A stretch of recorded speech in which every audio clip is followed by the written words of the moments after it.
Hi, welcome back. Episode 2. What to do when there's nothing to do. Which it's not really that, it's what to do at home.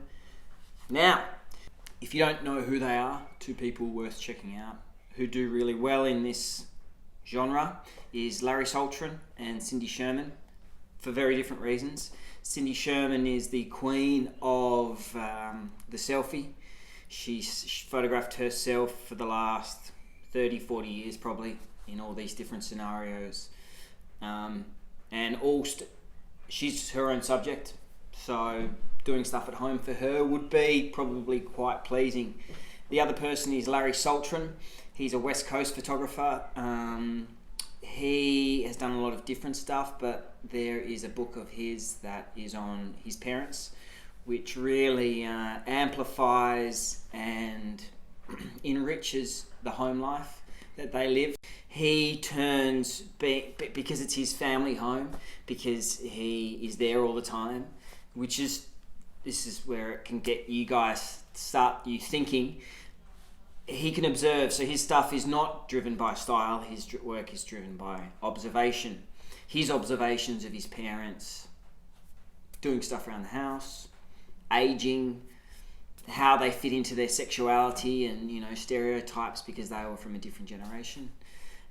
All those things drive his work. It's all about observation. When you're doing something, especially something like home, because the space and the environment is quite small, it relies on your observations to make the good image. So what you want to do is think about what interests you. The focus of a project like this and an idea like this is you really have to want to do the work. Now, you may want to take the pictures, but you may want to do the work that's involved to make the pictures more special. That's what drove the before mentioned artists, Larry Saltron and Cindy Sherman, is for the love of what they did. And that's the crux of it. So, you've got your subject, whatever it is you love, whether it be some flowers or you're my son or my wife or a light bulb or whatever, you've got this. And then you look at things like a bed sheet, I suppose you can look at two ideas very quickly. You put it against a white back sheet or a black background or a textured background, and the subject suddenly is the primary focus, and you see if the subject is interesting enough for a white background. I would say that I'm not much of a still life photographer, but for me the white background is portraiture, because you just focus on, like I am in situ now, you focus on the storyteller, on the person in the frame. So you can look at it like this, and then you can put it in situ, in location, in a different part of the house, and see whether it makes more sense there. Beyond that, spending time with it, seeing how the light looks at things through the middle of the day. Look at, like now, in an overcast day, what your subject looks like.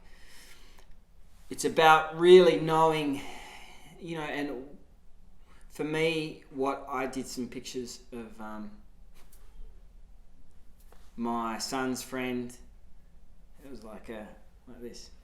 My son's friend before COVID for Australian Vogue, and this picture is a great example, because what I'm talking about is this picture is the closest picture I've made to date that fits into this category. So it's a subject I love. I love people, and kids are a great example of sort of an unmapped emotional, diagram. So this is my son's friend Joey, and he loves chickens. Since we have had chickens at our place, he has come over every time. Every time he has come over, he comes over and he follows them around. So there's the love. He has the love of the chicken, and I have the love for the picture.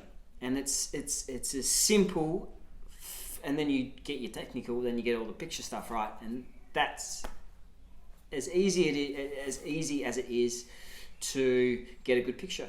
It's about getting all those right things, you know. Like my son loves chickens as well, and I took pictures of him on that day, but even though he lives with them and experiences them more readily, Joey wins out because of he loves them more. And that's what the two pictures next to each other of him and my son, that's what they say, you know. And I think the lighting was a bit better on Joey as well. I messed it up on my son, but that's it. So what I think would be good for you, this video is going to be broken up into 2 segments, and I want to give you a week to give a real time life experience to me, hopefully helping you understand further what I'm talking about over the next week until the next video. Try and make some pictures, you know, whether it's a picture of, you know, I was thinking this morning, a good little home project you could do yourself, like a modelling comp card, you know. So you could do 4 pictures, like you wouldn't even need hair or makeup. You just, you know, do some research. No one can do this because I've already mentioned it, and I'm going to do it anyway as my homework. But it's a simple idea. It's the nature of the project itself, of the comp card, is to show a range of emotions from someone. You know, it doesn't need to be good or bad. It just needs to kind of do that job, you know, an actor's comp card. But that would be an easy thing to do at home because you just do yourself, you know, in different situations, and that's it. But like I said, I'm going to be doing that, so that's my homework. Yours is something like that, you know. That's how I process ideas, because my stuff's about humour and people, so it's easy for me to work like this. But spend time with the subject. It doesn't have to be funny. It can be super sad, and that still makes a great picture. You know, if you want to look at sort of more wacko stuff, Joanne Michaels is a pretty amazing artist, photographer, who did some really interesting montages. And so have a week, send some pictures if you want, send them, post them.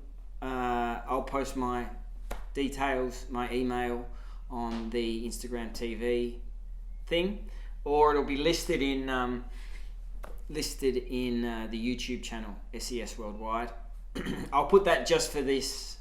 I'll just make up an email for this thing, and send some stuff, and we can talk about a couple of the pictures at the end on the next video. You know, talk about 5 or 10, and yeah, see where we go from there. But that's really what it's about. You know, the closest way I can navigate you towards a successful picture at home, whether it's COVID or not COVID, is to follow that advice. For me anyway, that bit of information is how you get there. So we'll see some pictures, send some pictures, do some work, and we can talk about it again. If not, just look at my comp card. No, you have to do some work, and we'll send it in. Cool. All right.